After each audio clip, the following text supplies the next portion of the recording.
Welcome everybody to SEO Office Hours. My name's Michael Chidzey. I'm an SEO here at Good Signals. And part of what we do, along with special guests, are these Office Hours sessions where people can jump in and ask their questions around their website and web search. By the way, nobody here is in the hot seat and we might not know all the answers, but multiple heads thinking about a problem should help. We have a bunch of questions submitted already, but if there is anybody that's live on the call that would like to ask any questions, feel free to just flag yourself in the chat functionality and we'll come to you and we'll prioritize you. Also, please feel free to share your perspectives. That's one of the best things I think about this is not just us on the call we've been invited on, but actually there's loads of SEOs here and they come up with some amazing ideas and so on. And Joe will be monitoring that. And we'll be summarizing and sharing. And most of the time, people are answering questions in the chat before we get to them. So that's really cool. Like every week, with me today is Joe Juliana Turnbull, also known as SEO Joe Blogs. Hey, Joe, morning. Do you mind introducing yourself and the speakers, please? Hello. Yes, thank you very much, Mike. It's good to see everyone here today. I'm SEO Joe Blogs. I run a digital marketing consultancy business. It's remote from Barcelona. And I'm also the organizer of Search London. We have our first event of the year online at the end of the month, January 30th. I'll share a link in the chat. And also we're celebrating 13 years old. Mike, the presenter here, actually came to some of the events and actually co-hosted. And now we're going to be turning 13 years old on February 26th. And I'll share a link for those that are in London or near. Please feel free to come to the event. Today, really happy to have on the show with us, we have Veronika and Natalie. Veronika actually spoke at Search London online last year, but I've also seen her speak at International Social Summit in Barcelona and International Search Summit in Barcelona. She has been an attendee of WTS Fest and is actually speaking in Berlin this June. And Veronika is well known in the speakers track, and she's actually going to be taking part in an event called SEO for Pause, and that will be taking place on February 29th. I'll just share that in the chat now. But Veronika, how can people get hold of you? I post my LinkedIn profile here in the chat. So if you want to connect, I would be happy. Great. Thank you very much, Veronika. And also, I'm pleased to have on the show today, Natalie. Natalie is a freelance SEO consultant. She's been working freelance for the past 4 years. Prior to that, she's worked in agencies such as iCrossing and Jellyfish, and she can help many companies and agencies with their SEO in terms of tech SEO analysis, strategy and support, content strategy as well, all-round SEO support, and managerial support for in-house and agency side SEO teams. She's a community member of Women in Tech SEO. I've met her many times, and also Brighton SEO. And you can find and meet her yourself at this Brighton in April. Natalie, how can we get hold of you if we'd like to contact you? So like Veronika, I'll just put my LinkedIn into the chat, but I can also be found at nataliearney.com. Okay, great. And actually, you have a really good Brighton food guide. I'll just share that here in the chat. So for those coming to Brighton SEO, please check out Natalie's guide. I've often referred to it and been to the restaurants and coffee shops that she's recommended. So thank you very much, Natalie. And also wanted to say a big thank you to everyone that's joined us today. I see there's a full chat. So hello. Hi, Simon. Hi, Steve, Christian, Gatsy, Maxime, Isaac, Monica, Imitiaz, Neil, Eugenie, Lloyd, Farhan, Sandra, Ebere, Asma, Andrew, Nicole, and hello to everyone else that is watching on YouTube if you haven't been able to join us live. As Mike said, if those that are joining us live have any questions, please write them in the chat and I'll be answering those questions. I'll be monitoring and then we'll all be answering the questions. So without further ado, I'm going to pass back over to Mike. Great, thank you. Let's crack on. But just before we do, Joe, you've said Search London 13th birthday. What does that look like? What's happening? Wow, 13th birthday. Yeah, we're actually the meetup's turning. Yeah, I can't believe my baby, my child. Yeah, turning, becoming a teenager. Oh, they just grow up so fast, these children. So we have Search London is a platform for people to connect. Similar in this place, in SEO's office hours, it's no one's in the hot seat. It's all about connecting with others and learning more about search. And also it's a place for people to promote themselves. So I've always been promoting first-time speakers And every event we do at least have one first-time speaker. And on Monday, the 26th, we have Chima, we have Dixon Jones, we have Nicholas, and we have Rebecca, all talking about content marketing, search, semantics, and also social media. And it's all practical tips that you can find out about and learn and implement straight away. I'll drop the Eventbrite link in the chat here. Awesome. I'll be there for pizza and cake. There is cake, right? And pizza. I'm sorry, I forgot to say, and one ticket includes unlimited soft drinks, cake, pizza, ping pong games, and you also get 2 alcoholic drinks for those that drink alcohol. So. Perfect. Okay, let's crack on. So question number 1, quick question. Would I use a program like Ahrefs to analyze the position of our top ranking keywords pre-new site launch and post-new site launch? Trying to work out where, if any, we have more organic uplift with the new site. On the face of it, it looks like we have more organic traffic, but inquiries remain the same or even lower. My concern is that we're sending them to non-revenue generating pages. Sorry, that's quite a long question. Hopefully everybody got that. Who would like to kick off? Joe, should we start with you? And then you're going to ask me this one. So for this one, what I would like to do is actually, sorry, I've just got all my notes in a bit of a tiz. So can you come back to me on that one, actually, Mike? Yeah, Natalie, would you like to go? Go for it. Yeah, of course. So I guess it sounds like you've already migrated your site, and obviously I don't know how long it's been, and I don't know what you've changed on your site, whether it's just a like-for-like migration or whether you've made any changes to any of the calls to actions on your pages, any lead magnets, anything like that. So obviously coming off of it without any knowledge of that, I would say yes, you can use Google Search Console. Remember, it is a top average when it reports on things like positioning, but you can use external tools like Ahrefs, like SEMrush. We've got Chippy in the room, like Systrix. We've got all these fantastic tools. Of course, take a benchmark of where you were before and where you are now, and obviously use it as a comparative tool. But also, yeah, I would always think if you're increasing your traffic, but your leads are down or your leads are static, then have a think about not just obviously traffic acquisition, but also your aim is going to be lead acquisition. So have you changed any calls to action? Have you moved any forms? What have you changed in terms of that? But also, yeah, have a look at the terms that you are increasing in ranking and have a look and see, have you got any kind of transactional or inquiry-led terms that may have seen any changes? And then have a look at the SERPs and see what's going on there, because it might not just be your migration. Obviously, there's a number of different things that could be impacting this. So I would, have a look at your rankings, have a look at what's changing in rankings. Are you ranking for any transactional terms? If you're not, try to have a look at what's been changed in terms of calls to actions, any kind of forms changes, and have a look and see how the user journey has changed as well. So use analytics data and see if that's changed too. Great.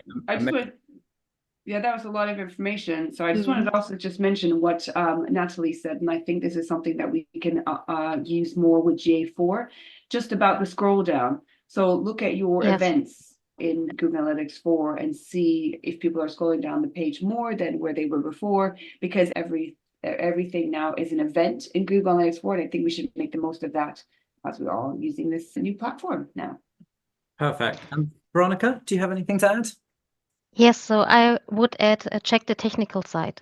I would use also, so my favorite tool is Screaming Frog to check, is there everything okay? Sometimes it's a little thing you have to change. And so please, before you start, buy tools, check the technical side. Great, perfect. I think, like Natalie said, one of the things I would think about, it sounds like they've already done the migration, but personally, if I was going through this process, I'd be thinking about this stuff before and have this all planned out. What terms am I monitoring what pages and so on. They specifically asked about Ahrefs, which is fine. I think there are loads of other tools like Natalie mentioned. I think my go-to in this situation would be Google Search Console, just because you're getting that direct information from Google. I would look at so one of the things in the question was they're worried that they're sending traffic to non-revenue generating pages. So I'm assuming things like blog posts and so on. And Google Search Console will be able to show you which pages are getting traffic and so on. So you'll be able to easily see that. I think one of quite a cool feature there, obviously you can export the information or pass it into a third-party tool. One of the cool features there would be something like click difference, and just having a look there to see which pages were getting clicks before the website launch and which pages are getting them now, because it doesn't sound like traffic levels have changed. They're just concerned about where that's going. And then I would, one thing is they've said in the question, it's basically, my concern is that we're sending them to non-revenue generating pages, and it's actually not you, it's Google sending that traffic. It would be making sure that it's very clear to Google which pages should be ranking for those terms and making sure they deserve to rank for those terms versus what might be happening at the moment. So I would use Search Console and those other tools to find out the situation at the moment. If that is, it might be that you are sending that traffic to the revenue generating pages, and therefore it could be more of a conversion issue. And then you can start looking at maybe tools like Hotjar or Full Story or analytics like you were talking about, and seeing, is it actually getting people to the right pages? Is that the problem, or is it that the pages aren't doing their job? Cool. Did anybody add anything in the chat, Joe, during that question? Any other tools or anything like that? No, not yet. But if you do have any questions, let us know. Cool. Okay. We're a quarter of the way through and we've done one question so far, so I'll try and be a bit quicker. Sorry. Okay. Next question. What metrics do we vet while selecting a website before outreach? And so if there are any business owners on the call that might not know what they're referring to here, this is just a link building question or a digital PR question around, basically you're trying to put your story or maybe an article or something on a particular website, you're doing outreach, and you're trying to work out whether you should go for this website or that website. Who would like to kick off? Yeah, I can chime in here, Mike. So with this outreach, I think it's really important that we look at the relevance of the sites first. I know that this comes off the back of building links, and the more links a site used to have, the better. But really, it's about relevance now. If you have maybe a personal contact or of someone on those other sites that you want a link from, you can always get in touch with them. That might help you. But I would like to start off this by looking and seeing, why do you want to do the outreach? What are your business objectives? Make sure that you're aligned with that site. See if you can maximize the internal resources, if you have digital PR people, if you already have a list of sites that you want. And then once you've identified the relevance of the site, then I would actually look at some of the other tools, such as we talked about. So you can use Citrix, you can use SEMrush, and find out what those sites are if you don't know them that well. So you can find out what that a domain authority is. You can see what type of links that they have going to. But I would also, outside of that, look and see, what type of page are they? Do they actually have an About Us page? They're not just a spammy site. Do they have, a team behind the page? It's really important that we siphon off those sites that may have been built in the past for purely link building, and you target those that actually have a genuine company behind them. And this applies to perhaps sites that maybe you don't know so well. Perfect. Veronika, do you have anything to add? Yes, so I'm a really big fan from building natural link building. And I think we have also the social media platforms the person can use by himself. So to post on the social media platforms, work with influencers, for example. And so you have a real good external link building with most high priority. So I think this is also a good way. Yeah, perfect. Natalie?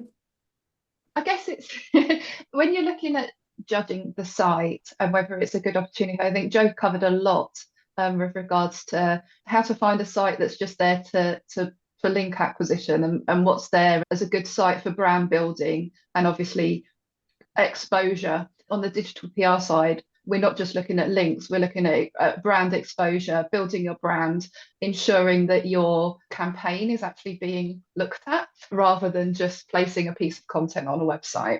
So I use a couple of other tools. So obviously we've got our Ahrefs, SEMrush, etc. But there's a couple of like really good tools. Obviously we've got SimilarWeb to look at things like traffic potential of specific sites. It's worth looking at tools like that for potentially if you found on the same site other campaigns. So if it's a campaign landing page from a competitor or from another thing, so it could be like a national publication, for example, have a look and see what the estimated traffic to that page could be. Obviously it's all tools, it's all estimates, but also, so yeah, have a look there, and also look at similar sites.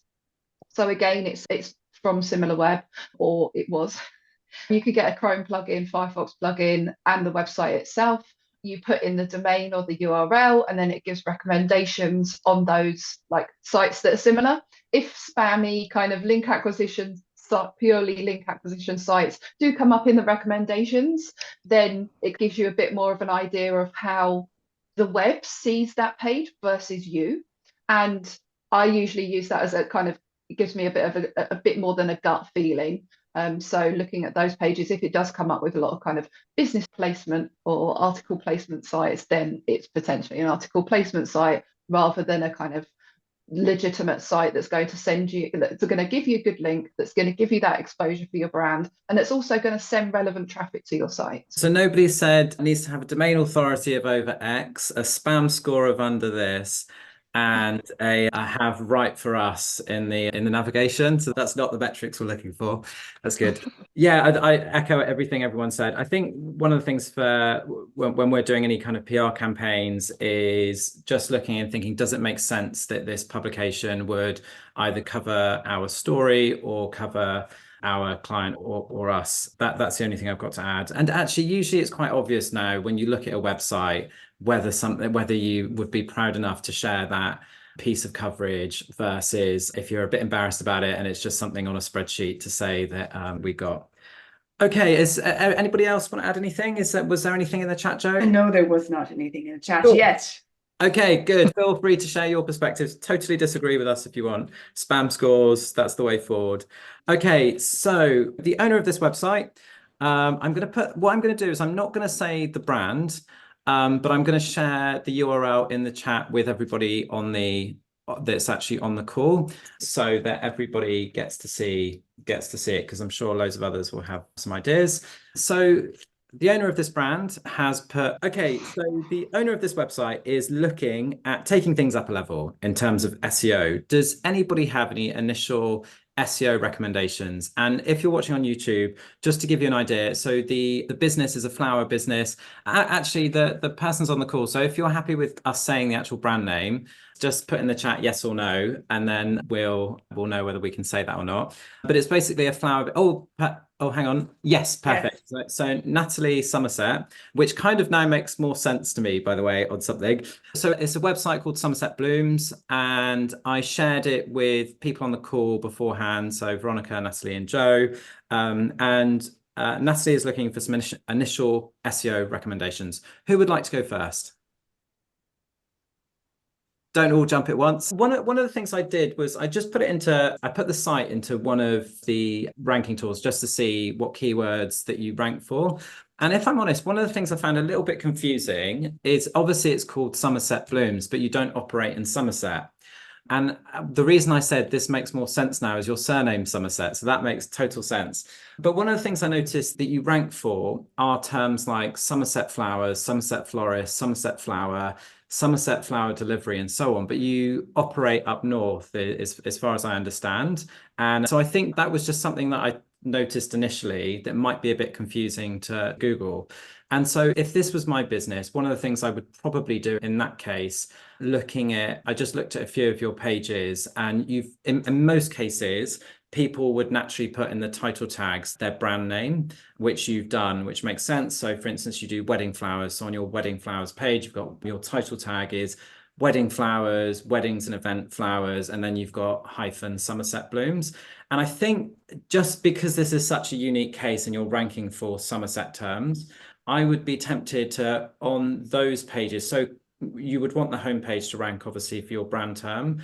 But personally, I was just thinking that I would be more inclined to put where you actually deliver or some of the locations there, just to make that really clear. That was just something that I noticed because I was a bit confused by it, actually. When I first went on the site, I just assumed you operated and delivered in Somerset. And then when I had a good look around, you obviously make it very clear in terms of some of the text, but that was just one small point that I noticed. Natalie, have you had a chance to look at the site? Would you like to give it a go?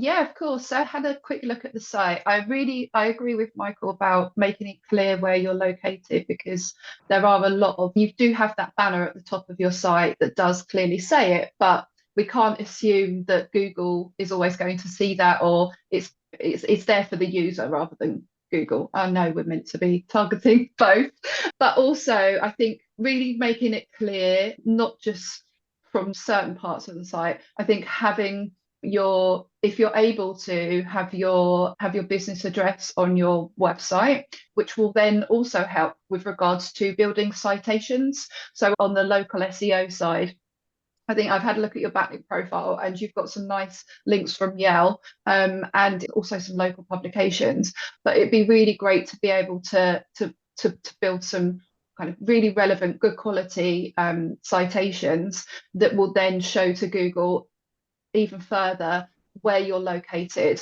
And one of the things that you'll need to do to be able to do that is make sure that your Google business profile has an address on it that is obviously local. I can see that on your Google business profile, for example, you've got your catchment area, which is great, but it doesn't quite, if you Google Somerset blooms, it doesn't tell you clearly in the local pack or in the rich snippet area that where you're located, apart from that kind of boundary. And we can't assume that users are always going to know what that means. We're SEOs, we know what that means. Also, yeah, just make it clear on your site where you're located. You don't have to put your address on every page. Obviously, I think signposting it, potentially, for example, on your events and workshops page, making sure that you're clear where those locations will be.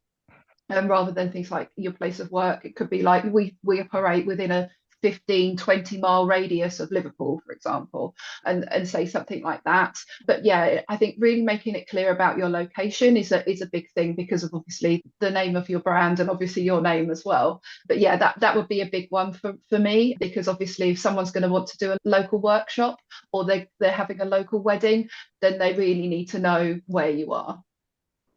Amazing. Perfect. Veronika, did you get a chance to have a look? Do you have anything to add? Yes, at the first time I've taken a look on the site, I thought they were a wedding event planner. So if you take the first look on the site, so you see all these wedding photos, and this is one point I agree with you too. So you have said everything about this. So from my side, it was not clear. And then if you go deeper, and most people don't really read pages, they go over it. So I would make it a little bit clearer what you are. You are the person who make the flowers for this event, and I love the workshops, but it's not really clear if you come to the home. So first view from my side was, okay, this is a wedding planner. I would make it a little bit clearer. So if you scroll down, then okay, we are florist, but from the first view, it's not really clear. So I would make it a little bit different. So make clear flowers, and then set up the locations, and everything was set before. Only from my point of view. Perfect. Do you have anything to add? Yeah, just a couple of things. I said I cover what Veronika, Natalie, and yourself said. There's loads of great tips there. I wanted to just add a couple of points. One is that what's great is that you're eco-friendly, but I find that a little bit buried in the site. So I would actually highlight that more on the About Us page, talk about that in more detail, because a lot of people maybe don't know what eco-friendly is. People can say, oh, I'm eco-friendly and I use, I don't know, 50% of plastic instead of 100%. So I would really emphasize that both on the homepage, on the About Us page. And the other thing that I'd recommend is really doing a bit more interlinking. For example, on some of the blogs that you have, one of the most recent ones, you said, oh, I'm open for business and filling up in 2024 and 2025, so contact me. But then there's no link to then contact you. So it would be great to just have a bit more interlinking and between the relevant blog posts as well. And just on the third point, it's great that you have the contact us page, but just also just mention as a quick note when you'll get back to them. Just, oh, leave a message and I'll get back to you within 24 hours or 24 hours within a business day, something like that. But yeah, it's a very good site. I would just pick out those 3 extra points. And I just wanted to say thanks everyone for messaging in the chat. We've got some other tips from other people. One person's asking, maybe mentioning about add a map on the contact us page around the location of Liverpool. On the location, make sure that you do it around wedding flowers in Liverpool, Isaac was saying.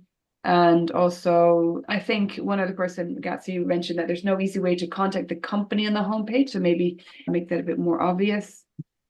Simon was just saying that potentially get a tech audit because there might be a potential issue with the way the page loads the content. It's maybe loading it a bit slower. So that's great. We've got quite a few people commenting on that. So I'm just going through the chats.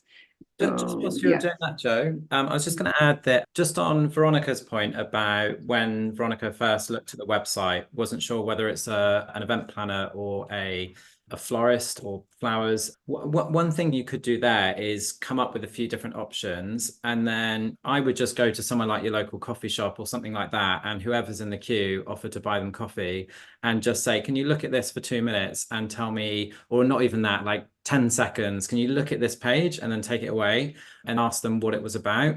And hopefully once you've played around with the design and made it super obvious it's about flowers, then event planning, things like that can really help. That we've done that a lot. There are online versions, but I don't think you don't necessarily need to go down that route. You could just make a few subtle changes and make that more obvious. I hadn't really thought about that, Veronika, but then looking at it now, and I can see, because obviously he's got wedding and events that like corporate could be corporate events. So I understand why you think that, and yeah, making it really clear.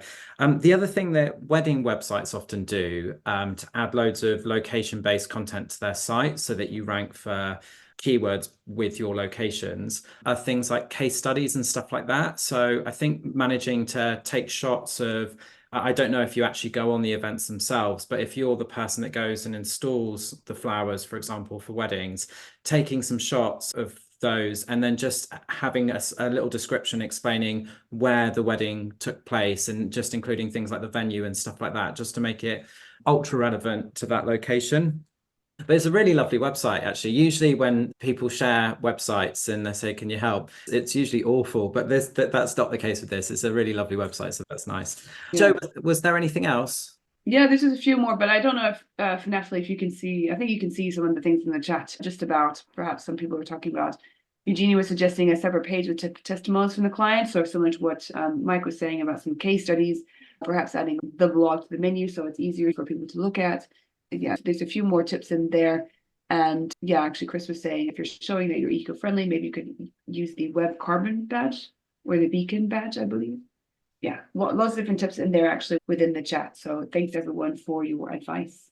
Yeah, I guess the other thing is just having a look and seeing what else ranks for those terms, like what other pages. Because actually, just looking at your site now, I'm assuming it is flowers for events. I'm guessing you don't just do a bunch and deliver those to individuals. I'm not sure. But if that's the case, I would make sure that I would try and avoid competing with the likes of Interflora and so on, all those bigger brands that do all those kind of flower deliveries, and try and find those websites that just do, for instance, wedding flowers, and seeing what they rank for, try and work out why they rank, and then almost creating content and pages, taking the best of, and obviously your version of it. Because I guess that's the thing with a business like this, you might get caught up trying to compete with really competitive businesses when actually don't think that's what you do, the individual flowers. I could be wrong. Cool. And then what about any link building ideas? Anything that, Natty, you said you looked at their link profile. Any thought? Yeah. So I think aside from the citations, I would really recommend this is obviously in the wedding industry, there are some really great sites that you can obviously sign up and be a member of the directory like Hitched. And then there are also a really great thing about the wedding industry is that and it obviously can be a good thing and it can be a bad thing, but so many people know everyone. And having a great testimonial from someone that you work with or that you've worked with, for example, a baker or a venue or something like that, and see whether you can exchange testimonials or whether you can be listed as a recommended supplier. Those kinds of things can be invaluable, because obviously if someone's going to be having a wedding or needing flowers for another purpose, they will go, a lot of people will go straight to the venue. They might go to the venue website. They might go to another supplier website. They might even get a package. Obviously, when you go to plan an event or a wedding, you'll get a pack of information, and then being included in that is really helpful. Aside from that'll be good for not obviously link acquisition, but for exposure. But yeah, have a look and see, are there any venues or other suppliers that you work with that already list other recommended suppliers, and see if you can get on those lists. Amazing. Anybody else? Or I'll just actually say that just maximize your network, really. So if Yeah. you are teaming up with local businesses, everyone's always keen to support one another, as Natalie said, or also if you can be in touch with the local government business, they always want to be able to help people that's within the area. So I'm not sure what there is around Liverpool, but I used to work for a company that helped and supported local businesses in the King's Cross area. So we featured them on our website, wrote case studies about them. Always wanted to support local businesses. So see what there is in your area and approach them, and I'm sure that they'll want to help out. We used to work with somebody in the wedding industry, and one of the things that we did was just built relationships with the wedding magazines. So you've got things like Wedding Ideas Mag, Brides Magazine, Hitch, and so on. And can I just say, the wedding industry love things like cupcakes and stuff like that. Popping by, we're like obviously giving them a heads up, but saying, I just want to put something off, and go and have a chat with them and find out about their feature lists and things like that. We used to come up with some really bizarre stories, but I think that might be a bit much. I think it might just be a case that if they're working on a project and they want a flower expert, for example, to just give some commentary or some ideas, if you're the person that they know from popping around with some cupcakes and stuff like that and having a coffee with them, then that works really well. Next, I'm going to take a few because we are so behind. That's totally my fault. Sorry. Okay, we will go with this one. I have a topic suggestion. Google is cracking down on websites that are made with Google My Business profiles. Can you ask the experts about this decision, and what should local businesses do? Who would like to start? Veronika, how would you feel about starting on this one? Yes, so I don't know why this decision was made, but what I could give as advice is to, if you only have these pages as only website or landing page, then it's time to create a own one with an other host, for example. And yes, it's a decision we have to deal with. I think we should allocate. Yeah, Simon has mentioned, put some money aside and build your own site. And it doesn't have to be expensive to build a website, right? You don't have to go down the route of spending a fortune on some of the huge CMS platforms. Setting up something like a Squarespace, Wix, a WordPress, something like that is pretty easy. Natalie, do you agree? Do you have anything else to add, or should we jump on to the next one? Yeah, just a quick one. If your site is set up using Google Sites via Google Business Profiles, there's a couple of things that you need to watch out for.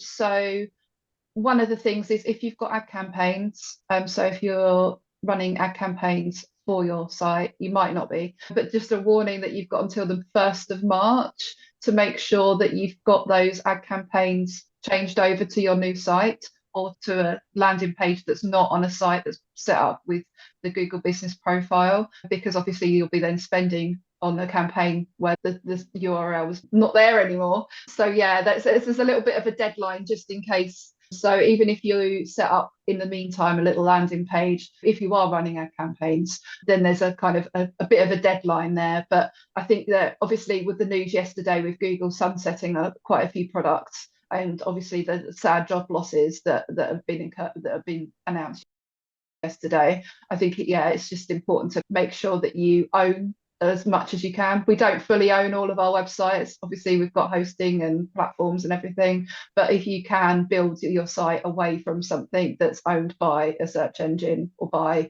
Instagram or Facebook or Meta, something like that, as much as you can own, try and own as much as you can. Amazing advice. Cool. Okay, next one. Oh, okay, I'm going to go for it. So some of the questions we get are a little bit, I'm not sure, but we'll just go for this one anyway. Is link exchange legit, or will Google penalize me? Who would like to go I'll first? just mention Go for it. that I went through the pain of all this, getting links removed and everything. I wouldn't do link exchanges. I would focus on relationship building, building those connections, making sure you have relevant sites linking to you, get content on those sites that's relevant, and bonuses, you get a link, and even more bonus, you get referral traffic. Great. Anything else to add, Natalie or Veronika? I I'll just totally back up agree. what Joe said. Yeah. I think the only time, so something like when link exchange. So I guess it depends on the terminology, because there are versions of this that I think are okay in terms of maybe you're writing a case study about somebody and you link to them and they happen to write about you, and that's not really a conversation you've had, but I guess that's a bit like that. So I think there are versions of it that it isn't actually a link exchange, and it's fine. But if that's your link building strategy, that's a bit worried about it. Okay. Joe, is there anything in the chat? No, just a few comments around the Google sites, but no, there was one person that asked about some Google local, but I replied, if anyone has any other questions, please drop in the chat. But no, that's all. Okay.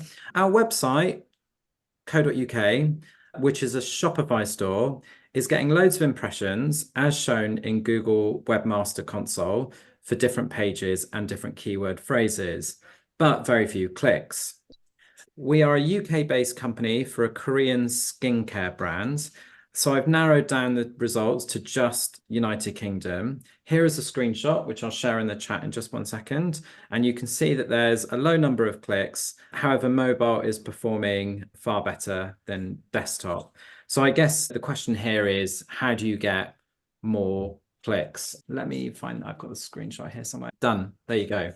So I'll share it with people in the chat. Feel free to have a look. Natalie, would you be happy to kick off on this one? Yeah, of course. So you say you're a Korean skincare brand, or you sell Korean skincare. Now, that's something that I've been interested in for a few years. So I've got a bit of a interest in it. So I guess there's been a massive explosion in people obviously importing this kind of product. Years ago, you could only buy via a reseller anyway, but the brands themselves are obviously now entering the market and selling through not just their own websites, but also bigger companies like Boots, like Sephora, etc. I guess has anything changed? So, for example, Sephora opened in the UK in the autumn. Who's ranking above you? Has that changed? Have a look at the SERPs. Also, have a look at how the SERPs have changed. I would have a look and see, are you using the product feed? So obviously you can use it for paid, but there's also the organic option. So that would be another way to have a look and see, or if you're not, our competitors, and is that showing in the SERP? Because that obviously can have an impact on your click-through rates. Have a look, obviously, at things like page titles and meta descriptions, and there's tools that will tell you about the difference between what is on your site and obviously what Google is showing as well, because obviously I can't remember the specific statistic, but it was from the last one that I saw, and I'll share a link to the study. But Google was rewriting, I think it was 60% of page titles and meta descriptions. Obviously, there's still looking at ratios, there's still 40% of those aren't being rewritten. But I think it's really important to see, okay, are my page titles and meta descriptions engaging enough for people to click through? What's going on in the SERP? Who's entered the market? Are there product listings showing in the SERP? There's lots and lots of different things to consider. Alongside, obviously, your brand. Do people trust you? Are you publicizing yourself aside from we sell these kind of products, or we sell these kind of brands, and not just relying on the brand name of the products that you're selling? Amazing. Veronika, do you have anything to add? Yes, so I agree with Natalie, so she had said everything. But if I take a look on the screen, the mobile version works much better than the desktop version. What I would do is always a competition analysis. So really take a look which pages are above you in the rankings, and yeah, what happens if you type in your important search query and which results are shown up.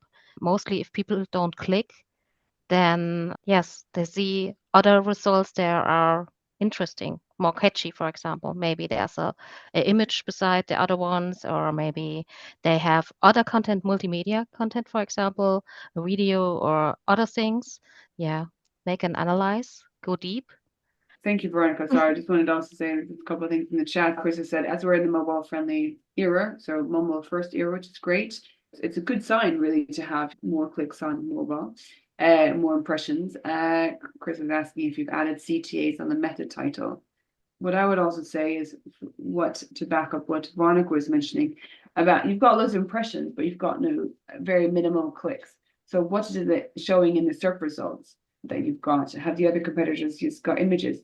Have you actually got things such as schema showing up? For a time when frequently asked questions was showing up, we actually saw a lot of impressions for frequently asked questions for certain pages, but actually a lot less clicks because people could find the answer within them. So just analyze what are the pages that are showing the impressions and what are the pages that are showing the clicks, and you can look at this through Google Search Console, and then you can actually action that. And are your images unique? Songs ask. Do your own product shop. So lots of great tips here. It's a shame. What would be really helpful is with questions like this in future is if we actually have the website to look at, because then we can give a little bit more relevant answers to that particular website. Just looking at this screenshot, Veronika, you said that not performing as well on desktop. Are you referring to average positions? What were you? Yes, I have to take a look on the average position, and it's impressive. The average position is, I would say, not the perfect, but they get a lot of impressions. Yeah, because just for anyone that can't see the screenshot, you've got the average position on desktop is 32 versus mobile, which is 15. Although the click rate on mobile is higher, sorry. I think one thing I would do with this is almost dig into Search Console and separate your queries by devices, because I think from my experience, not necessarily with Korean skincare brands, but with other brands and other websites, is that people do search differently on desktop to mobile. And actually, the type of search queries that people might be looking for that you're getting impressions for on desktops might be different to what you're getting from mobile. So therefore, I'd almost treat it as two different sites in a way when I'm in Search Console, and really dig down and try and work out why there's such a difference in terms of, because you've got a better click-through rate with desktop, but obviously far less impressions. So it could just be that you're ranking for quite different terms on desktop because of that there are maybe more searches for blog posts, for example, that aren't commercial or something like that on the site. Does anybody else have anything to add, or should we jump on to the next question? Just saying that actually Steve said that the average click-through rate for mobile actually isn't that bad, but yeah, more data is needed. Yeah, we don't have that much context. Before we jump into the next question, just want to say thank you everyone for joining us. We're already like 10 minutes out. So if you are enjoying SEO office hours, do come again and sign up to goodsignals.com/SEO-office-hours. And those that are watching not live, if you're enjoying the show, subscribe to the YouTube channel and also click a like on the button. And we're going to be back again, of course, same time next week. Over to you, Mike. Perfect. So we have got quite a few questions remaining, but I'm just trying to make sure there aren't any urgent ones, because I wanted to ask another question that we had a few weeks ago. I don't think there are any urgent. Okay, so this is a question that we got on one of our first weeks, and we've answered it a couple of times. I think it's really useful for anybody. So I wanted to bring this up. The original question was, what does the perfect SEO landing page look like? And then what we ended up doing when we were answering was we started talking about the pages that we refer to when we're putting a new blog post together or putting a product page together. Are there any websites that are really nailing SEO, or that are your go-tos? The first time I answered this, I was saying that I used to love the website greatest.com and Healthline and so on. For whenever I'm writing blog posts, I always think, what would their version be if they worked in this industry? Because they cover everything so well. This time around, I was thinking IKEA, just because I think they do really well at ranking in the US and the UK and Australia for really competitive terms, and it's that same structure. So they're my go-to on category pages. Who would like to go next? So where's your SEO inspiration? Where do you go, Natalie? Oh, I've got quite a few. I think it depends on the niche that I'm working on at that time. There's a couple at the moment. So I work on for a lot of kind of small business advisory, so a wide range of different things. I think there's obviously some great sites out there. Obviously, NerdWallet, fantastic with regards to the content that they create and the wide breadth of content that they create without being irrelevant and unhelpful. So I really enjoyed the articles that they produce, looking at similar sites. So there's one called startups.co.uk. And again, there's some really helpful content, not just obviously for my clients, but also for me as well. I find that they're really great in terms of informational content and actually helping people out. And obviously the end game at the end of the day is to create content that helps people. So yeah, and I'm a big fan of obviously HubSpot as well with regards to the content that they produce and the way that obviously they structure things around topic clusters. Great. Veronika? Yeah, I have a lot of pages I really like, but if I create a page, for example, then for me it's important you cover with this page all the intentions your target group has. So it's important to know who is your target group, which intentions do they have? Are they B2B? Are they B2C? B2B, if I'm, or D2C, for example, if I'm private, in my private time, then I have a lot of time to scroll and look on all the content pieces. So I think a real good page catches up all this intention, and it could only work if you work with UX. So sorry, but at this point, I think an SEO have to work with UX, and you have to know your target groups, who you want to catch up. I love HubSpot, of course. Private time, I'm on this page so long, but in business, I want clear, exact informations directly. So I'm someone who really wants direct informations. For examples, I don't have the time to research. So I think it depends on the pages and on our intentions. So what do you want? And the perfect page, so I always say to my team, I want the first and the last click, and they have to create the content like this. So I'm really hard at this point, and I know I don't get it, so it's okay. But if I create pages, so I think the perfect SEO page is you work with UX. So I'm in B2B, for example. So I work with UX and catch up all intentions and give them all informations they need. Great. Okay. Joe, so I think HubSpot, that's the second time that's been mentioned. Or third time. I was going to mention them as well. I do like them, the way that they actually outlined everything. I also, NerdWallet, big one for NerdWallet, because it just has loads of information there. In terms of e-commerce sites, I don't necessarily like the products, but I think that the way that the company has set out the site is good. It's a pretty little things there, because it's a way that they put the category pages in, and they've also got lots within there, very organized. They put intro text, and then they've got the product pages, no overlapping. I do like the body shop as well. Not the best in terms of the URL, but it's great that it's got things like their brand and purpose. What they have shows that they're still actually doing what they said that they want to do from the beginning, providing a better place for the environment and supporting women.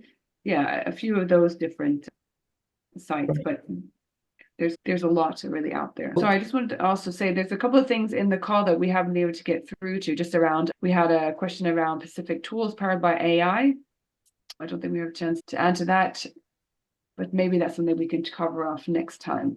Yeah, write it down and we will. I've got one more quick question. We've got 3 minutes, and is that a quick question? Okay, being aware that the most crucial part of SEO is relevance and value. What do we do to make sure we remain relevant and offer value to our audiences? So your own websites or your own clients' websites, what are the things that you're doing to be relevant and offer value to your audiences? We've probably got about 30 seconds each, I think. Joe, do you want to kick off? SEO office hours, come here, and also come to Search London online and in person. So that's how you offer value to your, yeah, okay, cool. And read Search Engine Journal and Search Engine Land. We keep up to date, and SEO FOMO, keep up to date with that newsletter. And so you're then adding that content to your website, or is that what when you're saying about, because they're basically referring to a crucial part of SEO is relevance and value. So how do you make sure we remain relevant to your audiences? I'm just keeping up to date with the news, and then I'll extract what's relevant then to my website. Perfect. Natalie? Oh gosh, that's a good one. I think it's a bit of a, as we say, the cobbler's children. So we're forever shoving this off to for our clients, but not for ourselves. So if you're a consultant, it is difficult to obviously continually show your expertise. It doesn't have to be on your website though. It could be on LinkedIn, discussing things publicly. It can really help you get leads and show your expertise. A little additional thing, obviously, using some schema to highlight things like if you're talking at events or showing off your expertise in other ways, apply that to your own website. Just because people might not be able to see it, it's not a testimonial, doesn't mean that Google and other search engines are not going to see that content. Yeah, use some schema. Perfect. Veronika? For me, it's important to know my touched group really deep. I go to the visit logs, how they go over my page, for example, and I make a lot of competition analysis. And yes, I'm also a fan of SEO FOMO and the search engine. So keep up to date. It's really important, yes. And know your target group really deep. So yeah, I just wanted to say as well, make the most out of community. So there's some great SEO communities out there, Women in Tech SEO, Neurodivergence in SEO, Freelance Coalition. If you're not a member of any of those, or you feel like you can't be a member of those, there are additional SEO communities out there, whether that is on social networks, on Slack, in-person events like what Joe runs. There's loads. Take advantage of it. Show your face. Yeah. I just want to say also to what Natalie said. So Natalie's also a member of the Digital Marketing Union. So yeah, don't underestimate the power of community and learning from each other. And just even having another person have a glance of your website to get some additional tips. Yeah. And I think a website, even though you click publish on a page, that's never it for me. It's always when the question asks about being relevant and offering value, it's just always evolving those pages when you learn something new, or that people have put in the chat, things like when you've got case studies or you've written blog posts and so on, adding that information to those pages. Great. We are 1 minute over, so I will stop it there. Thank you so much, everybody, for joining. We'll be back next week. Thank you so much. Thank you. Thank you very much, everyone. See you later. Bye. Thank you. bye. Bye.